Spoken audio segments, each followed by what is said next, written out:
speaking of movies that lock you in, Harry Carey, the Oh Death of a yeah, Death of a Samurai, Samurai. that locked me in.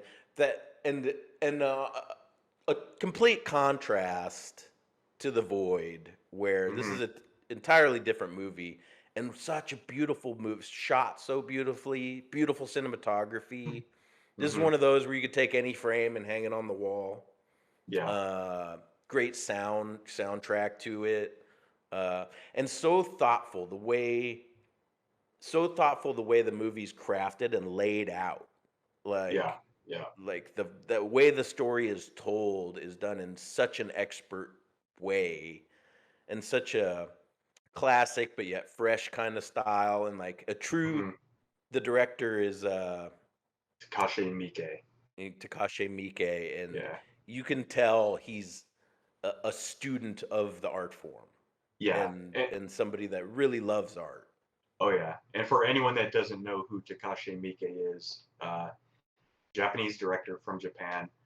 He's done dozens of films, if not more. But I think he started off as a horror director, Ah, and in the last several years, he's been shifting into like the samurai genre. So another one that he did is 13 Assassins, which is basically a direct spin-off or almost a remake in a way of Seven Samurai from Akira Kurosawa.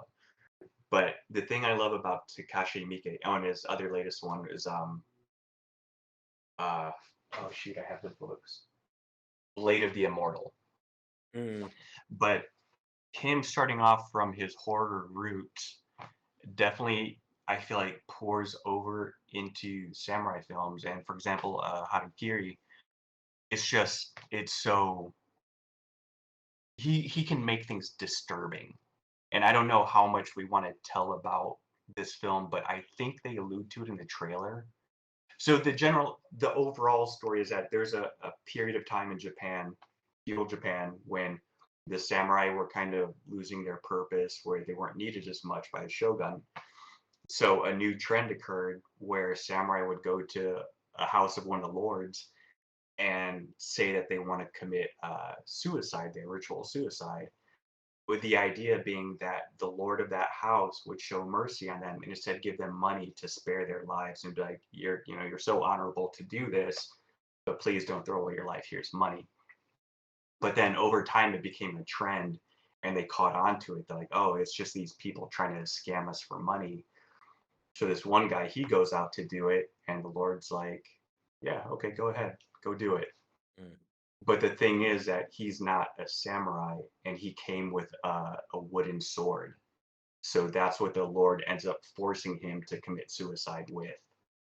A And wooden just that sword. whole, yeah, and that whole sequence of him trying to kill himself is just like, Oh my I'm god. just like squirming in my seat. Yeah, it was so And it brutal, and and it seemed realistic, like what the guy was going through. Like they didn't gloss over this at all. Like it no, it was was brutal. yeah, and great acting as well. It was such a Hmm. well-made movie just across the board, like Yeah, the cinematography like spot on. filmmaking. Uh, Exactly. it it's he uh I just lost I lost my train of thought, but it is oh shoot, I just had something to say and I forgot what it was. We were talking about that Like, this is really just a movie about healthcare. yeah, that's why I was just like, get insurance. Yeah. Uh, But yeah, just the way it looks, like the art direction, the acting, like everything is so spot on. And like the story ends up taking a turn to like reveal this person's intention. It's just like, mm. And oh such a shit. overarch again, that steady theme of sadness throughout. From Hmm. start to finish, it's just sadness all the way through.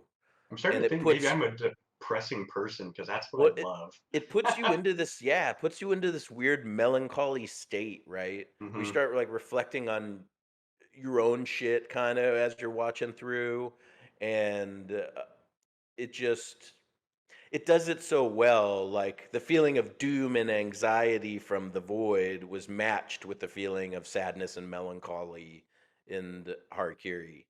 Yeah, Uh, the character and development was great. So like yep, their emotions seemed real and genuine, and like, I don't, yes, and I mean it's definitely like a slow burn movie. It's a pacing thing, but man, it's a burn that is just so worth it, especially for when you get to the end of the film.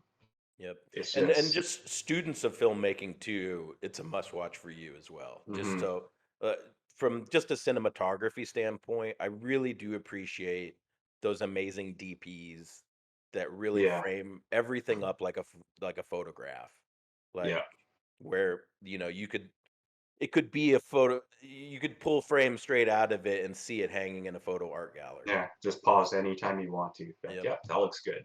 yep, all of it. Because there's other movies like going back to Seven Samurai, which I feel like is, in my opinion, probably with a lot of other people, is that is the pinnacle of a samurai film and storytelling, and also Right, that's just where a lot of the cornerstones of storytelling came from. Like Star Wars was directly influenced from Seven Samurai, of the idea of, there's these people in need, they end up, basically they're nobodies, but they were brought together to become heroes to save something larger than themselves. yep. But like Seven Samurai, it's great, Well, and shot shout out beautifully too. Yeah, Hmm? shout out Kurosawa as one of Yeah, the. So there's just a few people that completely set a genre and trend and look and feel for an entire generation. yeah, And I would say that's like Tolkien has set the hmm, entire fantasy world. Almost yeah, all fantasy that we see is in a Tolkien universe. hmm. With anything you watch with elves and orcs and dragons and magic and wizards, Stemming from him. that's all Tolkien universe. Yeah, Um, and it's hard to find any fantasy that isn't in a Tolkien universe. And so hmm, like and everything defined by him, what that is, what that looks like, what a wizard is, like uh, you know, has just been copied and repurposed yeah, for, coming up on a century almost now. hmm, And yeah. It's same crazy. thing with H.R. Geiger and Ridley Scott, Oh yeah. basically defining the entire sci-fi realm for what it is. Where almost everything, when you see in any video game you play or whatever, your drop ship zooming in toward, lonely alien moon or something like that. That's Hmm. all Geiger and Ridley Scott. Yeah, Um, and e- everyone petition any way you can on social media to save Raised by Wolves too, just to make sure it gets picked up by somebody else also. Because on that note, he was again redefining what the new genre of sci-fi was going to look like through that show. And apparently it's getting canceled, but I'm pretty sure somebody's picking it up, different streaming platform. But make sure you let your voice be known on social media that this thing needs to stay, because the exact same thing was happening again where he was now showing you this is what be to be an android means. This is what new sci-fi is and is always going to be for the next 30, 40 years. And I feel like, coming back to where we started, Kurosawa did that with exactly what you were saying, storytelling, uh almost how to shoot a movie he defined. Like yeah, yeah. this is what you do with your cameras. Hmm. This is how you pace things. Yeah, This this is is how how you you frame shots, and Yeah. this is how you tell a story Yep. visually. And Yeah, this is how you visually tell a story. And if you're not a real head and deep into it, you don't know that almost everything you're watching has some sort of root in a Kurosawa movie. right. Um, and Like one thing I just want to throw out, it's this. I don't know if you've ever heard of it, but it's a YouTube channel called Every Frame a Painting. yeah, great channel. Yeah. All right. It's for anyone out there who wants to be a director or cinematographer. Like this person's information is incredible. Yep. Yeah, they do a really good job on breaking stuff down. Hmm. Uh, Man, we need to get that guy on the podcast. Yeah, seriously. I You need to I track wonder him down. Yeah, I wonder if it's, like, submissions, or if it is just one mastermind that understands film so completely that's putting these like lessons together. Yeah, 'Cause I don't know because this guy just seems to yeah, know why haven't you made your own every. movies? Yeah, Or maybe seriously. they have. It's actually like Steven Spielberg Yeah, just it's David playing around on Fincher. YouTube. It's Yeah. David Fincher under an alias. Um, but yeah, again, Hara-Kiri, another just amazing watch. You can watch that one with your girl too if she's into sad stuff, which most Hmm. girls are. No judgments. But uh yeah, beautiful movie, but it's sad and it is a bit depressing, you have to say. Yeah. It's a depressing flick. But done Yeah. in such a beautiful way. So Yeah. You're it's you're not different, gonna feel good once the credits roll. It's not a feel right? good movie. No, but it's not as dark as say Leaving Las Vegas, where we're like happy's here, Leaving Las Yeah. Vegas starts here and goes downhill.